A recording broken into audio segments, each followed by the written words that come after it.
мазмұны мен құрылымы электрондық алаңның аясында заң саласының терминдердің мемлекеттік тілдегі қолданысын жүйелендіру, қазақ тілінде термин қалыптастырудың ұтымды механизмін іздестіру және кәсіби терминшілердің қалыптастыру мақсатында заң саласының терминдері тақырыбындағы республикалық онлайн байқауды ұйымдастырған болатынбыз. Мен енді байқаудың шарты туралы айтып өтейін, қонақтарымыз отыр және онлайн байланыстағы шама әріптестеріміз бар. Байқау 4 кезең бойынша өткізілді. Әрбір кезеңдегі қатысушылардың жұмыстары қазылар алқасына жолданып отырды. Бірінші кезеңде байқауға қатысушылар Терминком сайтындағы қазақ терминологиясының мазмұны мен құрылымы электрондық алаңына тіркелді. Қызу талқыдағылар, ұсыныстар, сауалнамалар бөлімінде жарияланған терминдермен танысты. Сайттағы терминдер бойынша өз ой-пікірлерін, ұсыныстарын қызу талқыдағылар айдарына жазып қалдырды да, сонда берілген сілтемемен Google формасына ұсынылған сауалнаманы толтырды. Сұрақтарға жауап беру үшін алаңды пайдаланды. Алаң деп отырғанымыз бұл Терминком сайты. Бұл байқауға қатысудың басты талаптарының бірі болды. Осы кезеңнен өткен үміткерлер байқаудың келесі кезеңіне жіберілді. Екінші кезеңде қатысушыларға заң саласындағы шет тілі 30 термин ұсынылды. Үміткерлер осы тізбеден 10 терминді таңдап, қазақша баламаларын берді. Терминдердің анықтамасы, түпнұсқа тілдегі формасы, этимологиясы, мағынасы ашылып, үлгіге сәйкес сараптама жасалды. Алынған дерек көздер көрсетілді. Ал үшінші кезеңде байқау үміткерлері мемлекеттік тілде заң саласының жаңа немесе қазақ тіліне аударылмаған Терминком KZ сайтының бекітілген терминдер тізіміне енбеген, қатер қолданылып жүрген, талас тудыратын және тағы да басқа мәселелері бар 3 терминді таңдап, 3 минуттық видеоролик әзірледі. Видеороликте терминнің қазіргі қолданысы, оның қате немесе орынсыз қолданылуы, шығу тегі терминнің негізгі анықтамасына сәйкестігі, басқа да тілдерден аударылу дәрежесін ашып көрсетті. Сонымен қатар осы терминдерді қазақшалау бойынша өзінің ұсынысымен пікірінде білдірді. Бейнеролик заманауи трендтерге сәйкес иллюстрациялық тұрғыда ұтымды әрі мазмұнды болуды шақырды. Төртінші кезеңде үміткерлер мемлекеттік тілде жарық көрген заң саласының оқулықтарын, ғылыми басылымдардағы терминдердің қолданысына талдау жасап, оның ұтымды және ұтымсыз тұстарын немесе қателерін ашып көрсетті. Өздеріңіз көріп отырғандай бұл кезең өте кәсіби кезең болды. Талдау жасауға кем дегенде 5 дерек көз қолданылды. Ұсынылған үлгіге сай 15 терминден талдау жасалды. Биылғы байқаудан 9 үміткер өзінің ұлттық терминдерді қалыптастыруға деген құлшынысының арқасында жүлдегер атанып отыр. Біздің арамызда отыр біздің жүлдегерлеріміз. Енді құттықтау сөз кезегін Қазақстан Республикасы ғылым және жоғары білім министрлігі тіл саясаты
монитор жүргізе бастадық.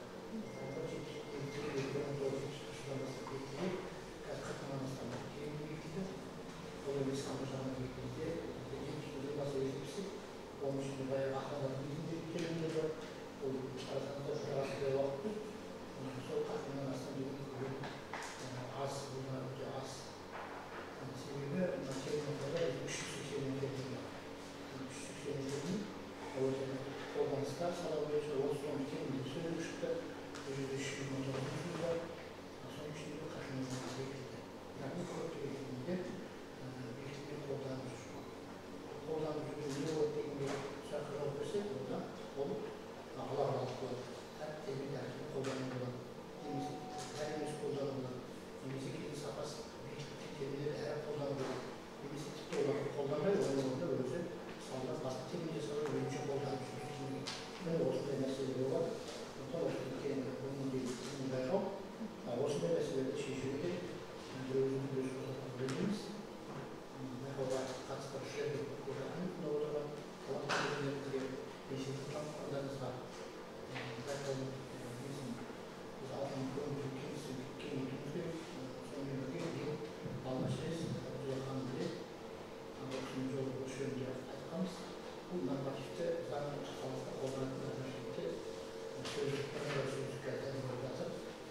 Сөйлеуіміз оның жобасын танысуға көп талқыланды. Сөздіктің негізгі жұмысы бітті. Кейбір сөздер бар. Әркім алуан күтіліп тұрған. Олар жөнінде жұмыс істеп жатырмыз. Қазір терминге байланысты реттеу жұмыстары, жүйелеу жұмыстары қолданылып, ол сөзіне айтуға болады. Оған байланысты азына жақсы жұмыс істеп жатыр. Басшылығына осы терминология саласында осы әріптестеріне рахметімізді айтқымыз келеді.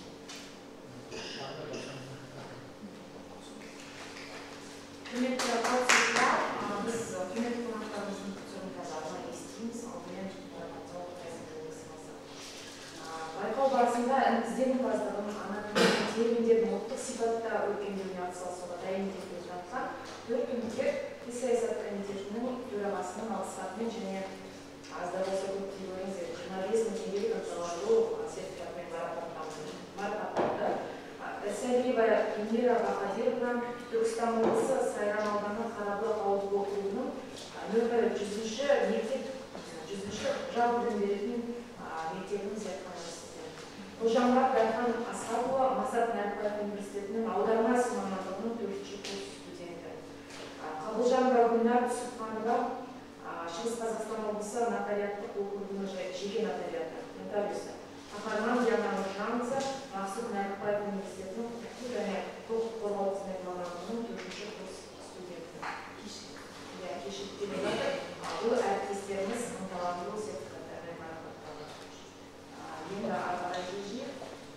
Байқаудың 4 кезеңінің қорытындысы бойынша заң саласының терминдерін зерделеуде ерекше көзге түскен 2 жеңімпазға 3-ші орын берді. Ендеше 3-ші дәрежелі дипломмен 70 мың теңгелік сыйлық сертификатын табыстау үшін терминология бөлімінің ардагер ғылыми қызметкері, филология ғылымдары кандидаты Ысқақ Бақытгүл Қозыбековты шақырамыз. Қазақ терминологиясының ардагері десек болады.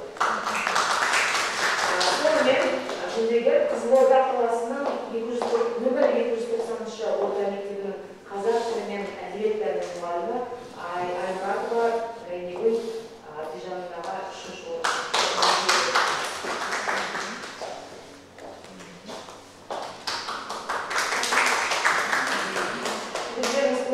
Біздің конкурсымызға Қазақстанның түкпір-түкпірінен ауыл-ауылдан мектеп-мектептен қатысқан осы конкурстың құндылығы осы деп ойлаймыз. Астанамен Алматыда отырып алып, термин шығару емес, өте ауыл-ауылдан үлесі қосты. Осындай дипломмен сыйлық сертификатты Мақсат Нәрікбаев университетінің ұстану мамандығының 4-ші курс студенті Жолдас Кенжетуге бұйырған. Ендеше Кенжету өзімізге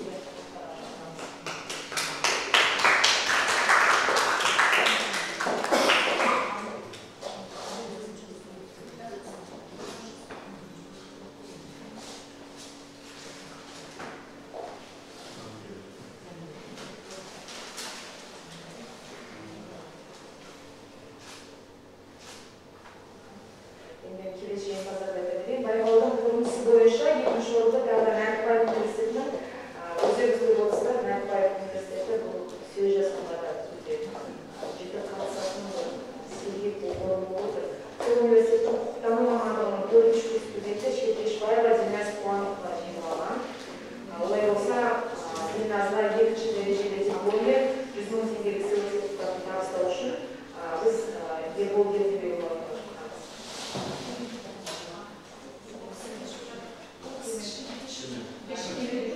Жарайды.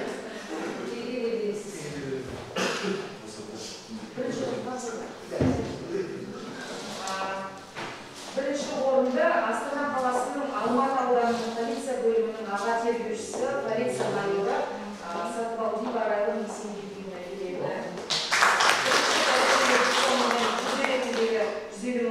Табыстау үшін Қазақстан Республикасы парламентінің депутаты, заң ғылымдарының докторы Шапақ Үнзила Шамақызды табыстау.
Екінші құқық деген тура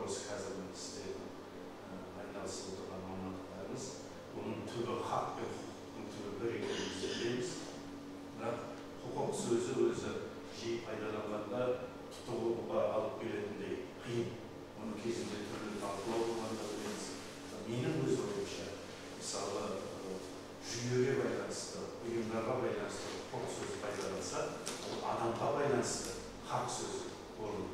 Оның энергетикасы да солай, және хақым бар деп айтады қазақ. Сол себептен оны екіге бөлу керек сияқты. Бұл қазіргі саяси науқаннан туындап тұрғанда тіл мамандарына қатысты үлкен бағыт. Сонымен бірге біздің бір үлкен парызымыз ол кеше осы жолдауда айтылған жасанды интеллект атындағы жасанды интеллектке интернетке көп қазақша мәтіндер салу. Көбірек өзіміздің мамандық бойынша қоғамдық ойымыз болсын, жасанды интеллектке сауалнаманы тезірек көбірек берген сайын оның сапасы жақсарып тұрғанын көріп отырмыз. Ал бәрібір біз қазір жасанды интеллектпен бірге өмір сүретін дәуірге көштік. Ендеше адамзат өзінің дамуындағы жаңа кезеңде осы құралды өзіміздің мүддемізге жұмыс жасау үшін қазақ тілінде көбірек пайдалануымыз қажет. Иә, жаңа Мақпал ханым айтып өткендей, шынында да көңілге демеу ретінде айтқан идеялардың бір бөлігі де жүзеге асып жатса, ол да біздің перзенттік парызымыздың атқарылуы деп түсінемін. Әрине ол бастама көлемдірек болған, бүгін осыны пайдаланып, соны толық жарияласам ба деп қойдым, оны жарияламай тиісті органдарға қазақ тілі қоғамына ұсынып едім. Бұл жерде тіл қазына орталығының мен білемін, мемлекеттік тапсырысқа сәйкес қаржылық шектеулері бар, басқа мүмкіндіктері де шектеулі шығар. Бірақ әлі де болса, осы жобаны да жаңа сөз жобасында толыққанды жүзеге асыруға ерекше қажет болар. Себебі біз қазір білеміз, Құдайға шүкір, тіл жанашырлары әлеуметтік желіде де, қоғамдық орталарда да бастама көтеріп, ұран тастап, түрлі өзекті мәселелерге назар аударуда. Солардың энергиясын, қуатын жасампаздық бағытта да көбірек пайдаланудың жолы, оны мен Эстонияға барғанда келген ой еді. 2017 жылы Эстонияда сол біз барған жылы, мысалы, кең дамыған ол Европалық ел, сонда да болса олар инфраструктура деген сөзді эстон тіліне аударды. Олар өйткені жыл сайын конкурс жариялайды, интернетте бүкіл эстондықтар қатыса алады, сол эстондықтардың көп дауыс жинаған варианты бекітіледі де, оның жеңімпаздарын президент марапаттайды. Ол себебі өте маңызды екені түсінікті. Сіздердің айналысып отырғандарыңыз өте маңызды шаруа. Мен ойлаймын, жаңа Мақпал ханым жақсы хабарды айтты, бір тіл қоры туралы үлкен бағдарлама, ұлттық сөздік қоры туралы бағдарлама шыққан екен. Соның аясында меніңше ұлттың өз әлеуетін, өз тілін дамытуға бағыттау, пайдалану ол үлкен шаруа болар еді. Мен енді тағы бір бағыттарды болса да бұндай құрамда жинала бермегендіктен айтып кете берейін. Менің өзімнің қызым осыдан 2-3 жыл бұрын мен айттым ғой, жасанды интеллект саласында жұмыс жасап жүріп, термикум бар. Олар 30-40 термикумды алып барған. Сонда көңілі түсіп қалды. Келгенде маған түсінбейді. Біз жаңағы жасанды интеллектті көп сатышы жүрді. Соны алып келіп, қазақшасын алып келсек, термикумның 70-80% болады. Орысшасы қалай деп сұрайды. Өйткені олар өздері ағылшынша білмейді. Сосын орысша аудармадан, ал орысшаға кейде халықаралық терминдер қате аударылғандарды. Мен оны өз мамандығымнан білемін. Мысалы, техническая эксплуатация автомобилей дегенді орысшаға аударылғанда қате, тұтас пәннің аты қате аударылғаны мен кезде 85 жылы Мәскеуде де айтып едім. Сол секілді біз түп нұсқасы бар жерде, Құдайға шүкір қазір ағылшынша білетін қазақ көп, арабша білетін қазақ бар, қытайша білетін қазақ бар, түркі тілдерін білетін қазақтар бар. Менің ойымша термикум жұмысында осы түпнұсқа тілдерді білетін мамандарды көбірек тартқаннан ол термикумның әлеуеті артар еді. Ол басқаға, әсіресе түркі тілдері. Мысалы, мен Әзербайжанға барғанда, кейбір Татарстанға барғанда біздің пайдаланып жүріп, бірақ түп мағынасына мән бермей жүрген сөздерді шын мағынасын түсіну үшін де сол елдерді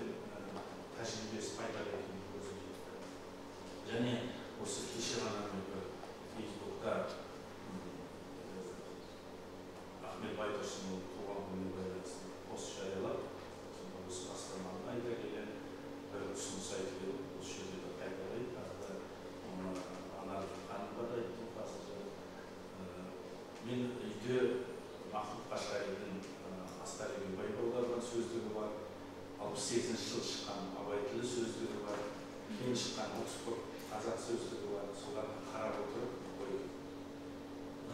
10 жыл бұрын жазылған түркі тілі сөздігін алсаңыз, сол замандағы тұрмыстың отырықшылдықтың әлі басым болып тұрғанына байланысты көптеген біз жоғалтып алған анықтамалар, терминдер бар. Мен тіпті Париктің да сол уақытта біздің түркі сөзінде бар болғанын қарадым. Бірақ енді сол тапқан сөздерді қайтып табу, ол сөздіктен қиын, себебі ол әліппемен құрылмаған, санамен құрылмаған. Өздеріңіз білесіздер. Одан бір көрген сөзді қайтып табу да қазіргі тұтынушыға оңай емес. Ендеше менің ұсынысым қазір жасанды интеллектқа сол Махмуд Қашқаридің түркі тілі сөздігін қазіргі пайдаланушы үйренген әліппе жолымен бір вариантын шығарып, салалық жолмен бір вариантын шығарып, тағы басқа сіздер енді мамандықтар бар, осындай сипаттармен бөліп шығарса, бұл үлкен іс болар еді. Сонда біз кейбір терминді сырттан іздемей, жаңадан ойлап таппай,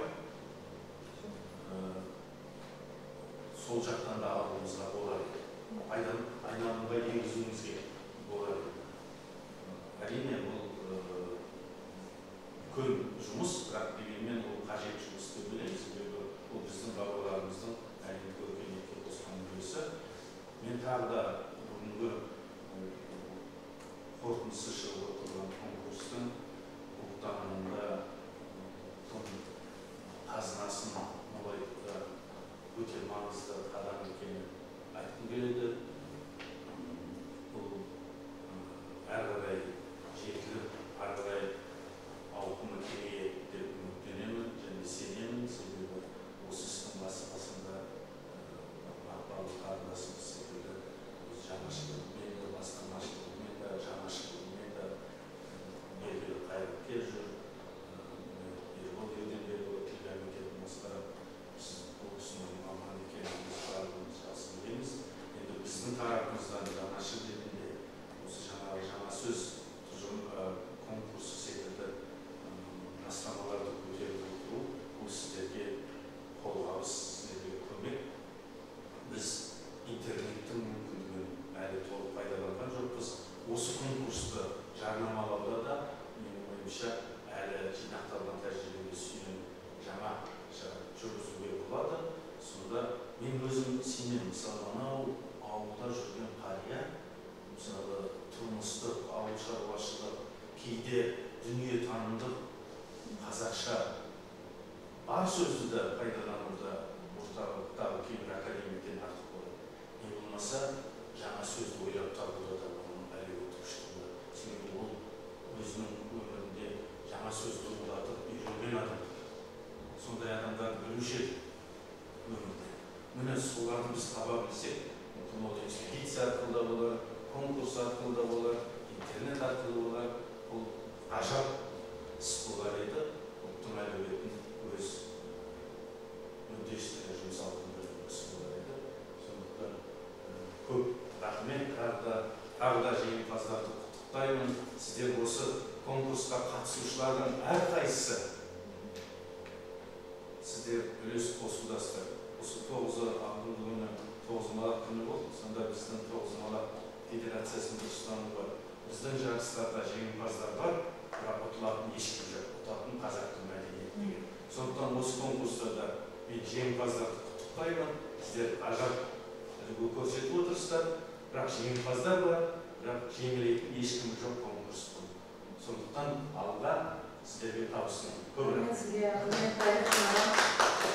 осы сөздеріңізге сәйкес бірнеше ақпарат беруге рұқсат етіңіздер, және мұндай құрамдағы күнде бола бермейді бізде. Осы биыл қазына экономик стимул өткізі болып отыр. Жаңағы Үнзила ханым бастаған қайраткерлер жұмысын бастамасымен басталған секілін білеміз. Заң терминдерінің бірыңғай сөздігі жарық көрмекші. Осы жерде сөздер құжаттарына бастаған ғалымдарымыз отыр. Экономик сөздік биыл жарық көреді. Бұл еліміздегі зерделенген еңбек болмақшы. Сонымен қатар жаңа Әлихан аға сөз арасында айтты, президенттің бекітуімен қазақ тілін жүйесі жасалмақшы. Сол мемлекеттік жүйенің оператор приказына болып бекітілді. Ол сіздер айтып отырған көлемді мәселелерді шешудің мемлекеттік жолы деп түсінеміз. Өйткені әлі күнге дейін қазақ тіліне қатысты үлкен сайттар, платформалар деңгейінде қалып келген. Бірінші рет ол мемлекеттік жүйе деңгейіне көтеріліп отыр. Сіз айтып отқан Қашқари сөздігінен бастап сол жерде сарапталатын болады. Қазіргі кезде Қазақстанда 20-дан астам сөздік бар, 600-ден астам сөздік шыққан, соның бәрі сарапталып, ол іске өздеріңіз артықшы боласыздар деп үміттенеміз. Және жасанды интеллект туралы айттыңыз, қазына ұйымы қазақ тілін жасанды интеллект арқылы дамытатын бірден-бір мекеме, ресми мекеме, сол жасанды интеллекттің миын қалыптастыратын тәжірибе сөз қорын жинайтын мекеме, сонымен қатар көп сөз тіл модельдерді соларды жасайтын мекеме. Осы сіздермен кездесіп жүрген аралықта біз үлкен трансформациядан өтіп бір қазынаның жаңа қырын аштық. Біз қазір мемлекеттік деңгейде жасанды интеллект технологиялар қазақ тіліне кіргізетін бірден-бір мекемеміз. Сондықтан да сіздермен үлкен жұмыстар атқарамыз деп ойлаймыз. Ендігі сөз кезегін заң саласының қазақ тілінде сөйлеуіне жүйелі түрде еңбек етіп жүрген біздің үлкен құрметті ғалымымыз, Қазақстан Республикасы парламентінің депутаты, заң ғылымдарының докторы Шапақ Музила Шапаққызына беріңіз. Рахмет, Мақпал Құлманжанқызы, барлықтарыңызды бүгінгі жақсы осы салтанатты деп айтсақ болады іс-шараны құттықтаймын. Мен жалпы тек қана бүгін марапаттау миссиясын ғана орындап отырған жоқ. Осы конкурстың республикалық байқаудың басынан аяғына дейін қатыстым десуге болады. Себебі мен жюридің құрамында. Ең бірінші сіздердің істеріңіз келген кезде қолыңызға шешімге келеді. Мен шынымен білген жоқпын, мына жерде өзімнің студенттердің қатысқанына. Жалпы заң терминді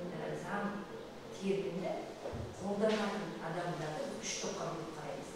Бірінші ғалымдар доктриналық тұрғыдан қолданылады. Екінші бұл құқық қолданушылар, практиктер, олар қолданылады. Үшіншіден қарапайым адамдар. Сондықтан заң термин сөз айналымына кіргеннен кейін ол қалыптасқанша осы азаматтардың жаңағы пайымынан өтеді. Кейде ғалымдар қабылдамай жатады сөзді, кейде практиктар қабылдамай жатады, немесе олар өте тез сөз айналымға кіргізіп жүреді. Үшіншіден жай қарапайым адамдардың құлағына қонуына да қажет болады. Сондықтан мен айтайын, жалпы конституциялық кеңестің бір қатар шешімдердің ішінде қазақ тіліндегі терминнің екі ұшына байланысты бір керткілі еместігіне байланысты заңның конституцияға сәйкес еместігі туралы шешімдер шығады. Қазіргі таңда конституциялық сотта осы қағиданы бірінші рет көріп қарайды, себебі заңды екі тілде қарайды, орысша мен қазақшасын алған кезде терминнің ұтқыр болмағандығына, немесе тек қана бір мағына бермейтіндігіне байланысты екі ұшылығы бір керткілі еместігі шығып келеді. Сондықтан әрине терминология, қазақ терминологиясы бұл тек қана ғалымдардың немесе мына жанашырлардың ғана шаруасы емес, бұл мемлекеттік деңгейде мәселе. Келесі бір ойды айтайын, заң қабылданып жатқан тәуелсіз Қазақстанның заңын алып қарайтын болсақ, қазір 20-30 жуық заң бар, ол осы 30 жылдың ішінде қабылданып келе жатыр. Бұрынғы кезде қолданылған бір термин эволюцияға ұшырап, 5 жылдан кейін, 10 жылдан кейін жаңа термин болып қалыптасады. Мысалы, действие закон деген сөздің өзін алатын болсақ, қолданыстағы, қолданылуы деп осындай әрекет етуші, әрекеттегі деген сияқты болып жүр, бір ұғымға қалыптасты. Сонда алдындағы заңдарда ол қалай және эволюциядан өшіп сол бойынша қалады. Қазіргі таңда енді 30 жылдан кейін заңдар қарайтын болсақ, алдыңғысы дұрыс емес сияқты көрініп тұрады.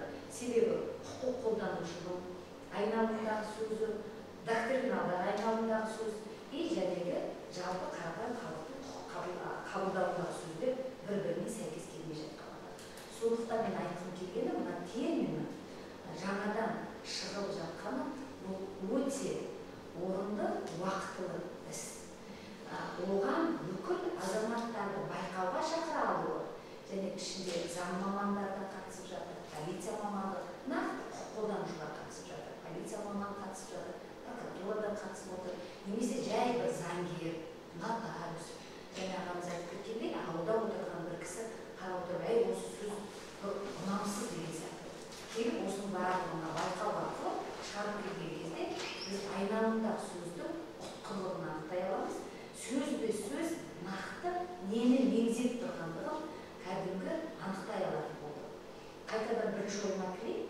байқаудың барысында көптеген азаматтардың жәнегі түсіндірме жазған кездегі ойларына өте көп назар аударды. Өте мықты түсіндірме жазған адамдар. Біздің қалыптасқан ой тұрғысынан емес, басқа тұрғыдан жазған. Мен кәдімгі қызыл қағазбен сызып отырып, мынау қандай жақсы түсіндірме берілген деген ұғымдар бар. Жаңағы ағамыздың сөзіне тоқталайыншы, мысалы құқық деген менің студенттерімде, мен айтамын, сентябрь 41 айына мына неге қарашаның басына дейін құқық дегенде түркчаны жылдан бар нақты. Себебі ол ішкі бүкіл құрылысты қозғайды. Бірақ дегенде азаматтардың құлағына әбден үйрене құқық деген сөзді де алып, басында шыққанда да қарсы болдық. Хақ деген сөзді де қолдадық. Бірақ артынан біз парсы тілінен, араб тілінен іздеп отырған кезде біздің қарапайым азаматтарға арналғанда хақ деген нақты әділ деген сөзге бармай, ақы деген сөзге келді. Менің хақым бар дегенде, және мен айттым ғой, 3 қабылдаушы бар. Ең соңғы қабылдаушы оны ақысы бар адам ретінде, ол даудың негізі болды. Міне осындай бір өте нәзік сөз, ол құрал ғой. Заңға кірген сөз, ол тіпті реттеуші құрал. Құқық деген ол реттеуші құрал. Сондықтан реттеуші өлшем болған кезде оған өте тиянақты, ыждағатты мән береді. Ақыға айналып кетуі керек. Себебі құқық деген сөздің артында теңдік, әділдік, бостандық деген ұғым жатады. Сондықтан әрине мен өте қуаныштымын. Осыны республикалық байқауға жеткіздіңіздер. Оған қазір одан ары қарай аясы кеңейеді. Сіз қалағандай, Әлихан ағамыз қалағандай, осындай азаматтар қатысады. Үлкен кісілер де қатысады, жастар да қатысады. Жаңағы құқық қолданушылар кейін олардың өресі, олардың саны көбейетінен өте сенімдімін. Қуаныштымын, сіздерді құттықтаймын. Ұлттық сөздік қорға мен білемін, оған біз заң статусын берді. Бұл оңай күшке берген жоқ. Бұл жерде ерекше айтып өту керек. Айманбет мырзаның еңбегі өте зор болды. Ұлттық деген статус беру, мәртебе беру оңай болған. Және жасанды интеллектке келетін болсақ, мен жасанды интеллект заңның және цифрлық кодексті бастамашы депутаттардың қатарындамын. Бұл жерде менің ұстанып отырған бағытым қазақ тіліндегі терминологияның қалыптасуы жасанды интеллект бойынша. Енді көп сөйлеп кетсем кешірім сұраймын, бірақ қараңыздаршы, бізде мынандай ұғым болды. Право на забвение. Орыс тілінде сондай ұғым бар, ол ағылшын тілінде де бар екен. А бізде қазақта ондай құқық. Ол жасанды құқық қой. Ол табиғаттан берілмеген құқық. Жасанды құқық, оны алдағы үшін 1,5 аймен тек мамандармен жұмыс істейді.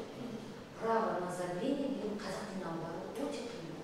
Ұмыт қылу құқығы, ұмытқа қалдыру құқығы, ұмыттыру құқығы. Тіпті ең соңында мынандай сөзге дейін барып айттым мен. Осы Баймырза. Баймұрат. Баймұратқа келген жол қайтарады екенбіз тақылашқан мен еді. Есің ал жаңа. Адам жаңа алғашын қабат қалып қалады, шығармайын деп жасып жүрсің де ғой. Бірақ бір жерде шығу керек болады. Сол тұрғыдан бір атып қараңдар, енді жігіттерді ойын беріңдерші. Әбден сөз болмай жатырмыз. Қараған кезде сөз болмай жатырмыз. Сондықтан мына сөздерді ойлап тауып, жасанды сөздерді ойлап, сөз айналымына сөзді қорға кіргізу өте ауыр қызмет. Міне мынандай сөзбен тағы көп дауластық жасанды интеллектке байланысты библиотека базадан библиотека қазақшаға сөз қорының кітапханасы. Кітап деген сөз келмей қалды. Ана жерде ал келіп табыласы. Заң бізге керек болады. Кітапхана деген сөзді кіргізсек, ар жағында кітап жатыр. Кітапханадан басқа сөз беріп қойсақ, ол ертең кіріп кетеді. Кіріп кеткен кезде ол жерде кітаптар жатқан жоқ. Ол жерде цифрлық дамиды, цифрлық қорларда. Міне осының өзі аяғынан дейін әлі орнын таба алмаған заң жобасына кіргізген кезде ең бірінші жасанды интеллектінің туралы кітапты жазған жігіт баланы Алматыдан тауып алып заңның жобасының ішіне кіргізіп қойып заңды жазбадан қою керек болады. Жасанды интеллект туралы қарап отырыңдар, мүмкіндіктерінше назар аударып отырыңдар, сөздер тез кетіп қалмасын. Себебі барлық жасанды сөздер, қазір цифрлық платформадағы сөздердің барлығы жасанды. Оларды қазақтың ежелгі сөздерін тауып алып шығу өте күрделі и уақыт талап етеді. Ол үшін үлкен уақыт алу керек. Сіздің қызыңызды мен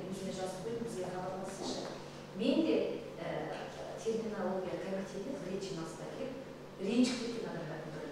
Себебі тура сол жиында әдес сөзін қазақша аударды. А мен сол жиналысқа әділет министрлігінен сарапшы ретінде қатысып отырып, әдес сөзін қазақша аударды, қарсы болды. Сол кезде бір академик ағаларымыз маған қатты ауыр сөз айтып, мен кішкене жасым ғой, ол деді, 30-дан асқан кез ренжіп, себебі қамық деген сөз аударды. Сонда ежелгі сөздік қорынан тауып алды, және Қытай қазақтарының ішіне барғанда қамық деген сөз бар екен, біздің қазақта жоқ сөз еді. Қазір білесіздер, үйректі қамыққа алу, үйрек қамақ, қамақ деген сөз, үйрек қамақ, үйректі қамаққа алу деген сөзді енгізді. А мен айтамын, әдесті Қытайда да әдесті. Аудармаса қалай болады? Сол қатында қалдырсақ, сол тілінде әдесті деген түрме жүре берсек, халықаралық деңгейде де түсінеміз. Ал енді үйрек қамаққа алуды да құқық дегеніміз алу болса, қамақ деген сөз керек жоғын қосып. Осындай алу айтуға бүкіл ішкі құрылысымыз қозғалатын сөздер көбейіп жатыр деп, сол кезде соны ойлап кеткен, бірақ қамақ қазір құлаққа сіңірді ғой, сөз айналымына кіріп кетті. Адамдар оны қолданып, заңгерде де құқық қолданушыларда ол сөзге үйренді деген сияқты. Міне осындай әрбір сөз жасан, сіз айтқандай жаңа сөз жай жолмен келмей, үлкен процесс, оны концептуально жасағанын жақтырып, енді екінші ой, заңдардың ревизиясын жұмыс жасап жатыр. Кеше президент өзінің жолдауында заңдарға ревизия жасау туралы айтты. Тек қана кәсіпкерлік кодексқа сәйкес емес, жалпы барлық заңдарға ревизия жасау. Осы ревизияда сіздер білесіздер, қазақ тілінде үлкен ревизия жасау мәселесі тұр. Бұл қазына институтына жүктелген болатын. Сондықтан да сондай жолдауда да жүктелген жұмыстарымыздың ары қарай өтуіне сәттілік тілеймін. Сіздерді бүгінгі студенттер, ертеңгі құқық қолданушылар жұмыста өте сәттілік тілей отырып, қазақ тілінің ұлттық сөздік қордың ары қарай жұмыс жасауына, оның әбден сіңуіне, ағамыз айтып кеткендей, қазақ тілінің дамуына сеніп қалмай, жаңа сөздердің көбейіп, біздің тіл қорының, тіл сөздігінің ұзақ үлкен болуына сәтті жұмыс істеуіне тілектеспін. Сіздердің жұмыстарыңызға сәттілік тілеймін. Рахмет сізге. Тамаша сөз қазақтың сөйлеу жүйесі дейді, ойлау жүйесі сіздер арқылы қазақ тілін деп үміттенеміз. Өздеріңіз байқап отырғандай, бүгін біздің конкурстан жеңімпаз болған адамдар жастар. Демек қазақ тілін сатып келе жатыр, өміршеңдігін білдіретін бірдеңе деп ойлаймын. Әлихан аға жаңа тілдің иесі халық, терминнің иесі халық дедіңіз, жақсы сөз айттыңыз, жазып алдым. Терминнің иесі жастар. Енді мұны 2 жасымыз кешіп келген екен, оларға кешіп деді. Үлкен кісілер болса, біраз ренжіп жүріңіздер, жастарға ренжи алмайсыздар. Сондықтан Мақсұт Нәрбаев университетінің құқық және қорғау қызметі мамандығы 4-ші курс студенті Қаһарман Диана Нұржанқызына сыйлықты сыйлығын осы терминология бөлімінің басшысы Нұрзия Қадырқызы береді. Нұрзия Қадырқызы 10 кандидаттар сізде сыйлық.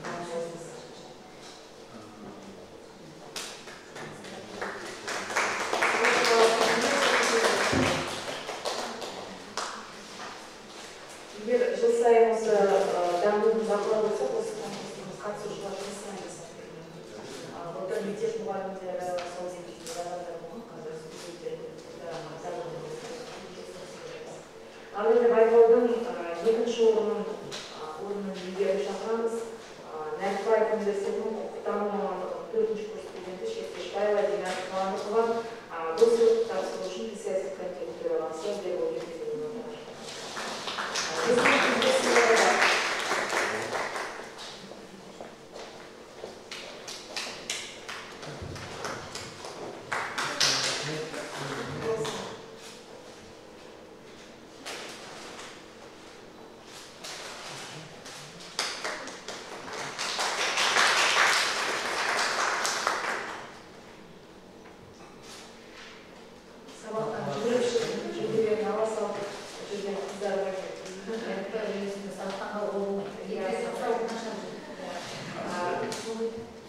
Енді осы бүгінгі отырыста қорыту үшін Ерболағымызға сөз беремін. Құрметті әріптестер, жастар, Әлихан ағаларын қандай жақсы сөйлетті. Жалпы Әлихан ағаға тыңдаған жақсы адам ретінде және Әлихан ағаның үйге шыққан кезде 10-15 достарын алға салып жүреді. ең бірінші әсер еткені бұрыннан білемін былай көп образдарда үлкен бір сахналардың жоғарысы жүзу деген сияқты бұл кісі президент назарбаевтан шықты жеке қабылданған 10 ба 12 жыл ма 15 жыл сонда айтты біз елбасымен мынандай сөйлемейді біз елбасымен біздің бағыттарымыздың қарама-қарсы жөнінде емес демократияның қарқына төмендеу жөнінде әңгімелеспейді. Қандай сөйлейді? Ел қазақтың сосын енді әдебиетші негізі әдебиетші филолог ретінде осы сөйлемнен кейін осы кісіні идеясын идеялар көп қой, саяси реформаға байланысты, ұлтқа байланысты идеялар көп. Сосын бір тыңдауында екінші осының сөйлем қоса байланысты. Міндетті түрде. Саяси сосын сол жіберді, сосын барып іштерінен достарға жібергенде оның біздің бәрі қатты тыңдамай, іштерінде алты бәрі біледі. Сосын соларға жіберді. 11-ші күні 34-ші секундта осындай бір сөйлем айтты. Оның конституциясы бар. Мына сөйлем тек қана сөз білу ғана емес, сөзді құралы, синтез. Осы біздің қазіргі бұзылып жатқанымыз жағдайымыз терминге байланысты. Сөздердің тілге, ата, оқи дегеннен бұзылмайды. Ол неге ол бетте тұрған нәрсе осы тұсауы. Қазір бұзылып жатқан тілдің өзіне түсті. Қазір грамматика бұзылды. Бұл арадан қалыпты. Біз оны сезінбей жүрміз. Грамматикалық сезініп шығар, грамматика бұзылды. Ішкі қосылды. Өкіметпен бекітілді, министрмен қол қойды деген бірдеңе бір кітаппен бастап қойды деген сияқты. Өзінің сөйтетін өкіметпен қазақтың қолы. Міне осындай нәрселер бұзылады.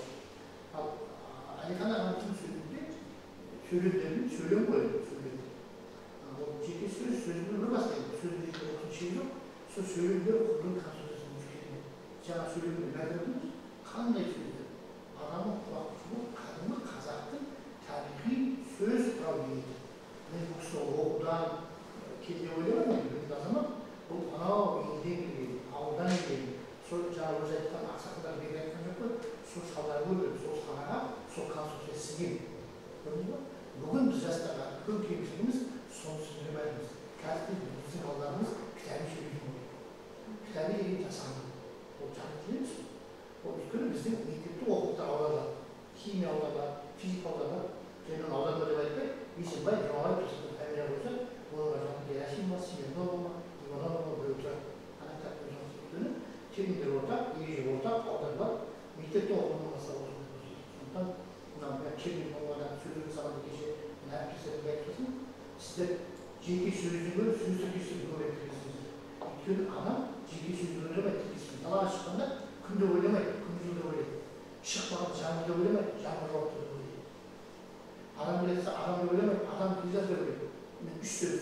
Сондықтан біз көбінесе тіркестерге мән бермейді. Сөз шақырады. Оның бәрі сөзі бар.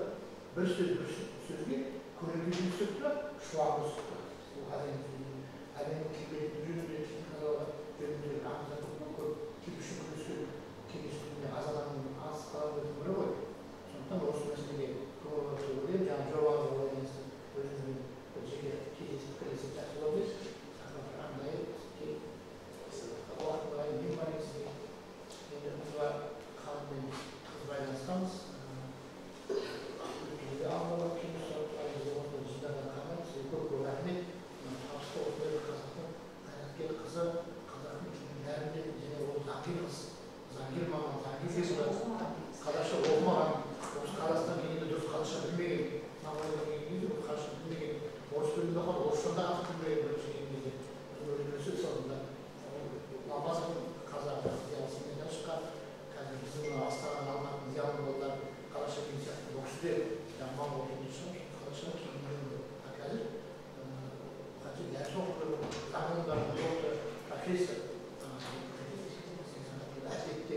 әдеттің заңғылының докторы үшін заңғылының докторы емес, өте көп салады. Сондықтан жаңағы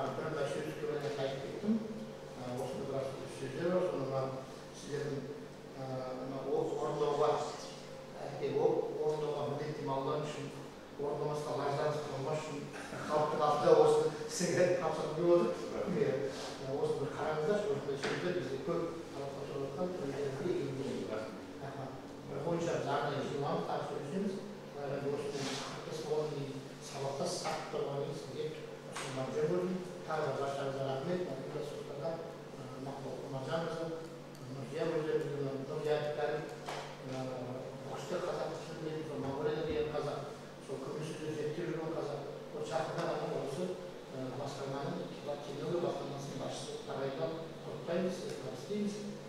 Şu başarılar çok uğurlu. Aslan zincir oturup sayısırken orta sarkaların göstermenin kızlarında cennet sıkıntısında zamanda ziyaretimiz ortalar kança bilgisini kança madamlar olduğunu danışaktır. Bizim bana orası kança filmde olan Johnson böyle kaç kayıp tutuyor. Bir yıldan beri canım. Fatih'in konuşuyor. Şap gibi. Başarılar da rahmet. Yakınımız yaksı olsun. Olsun siz. Görüşürüz.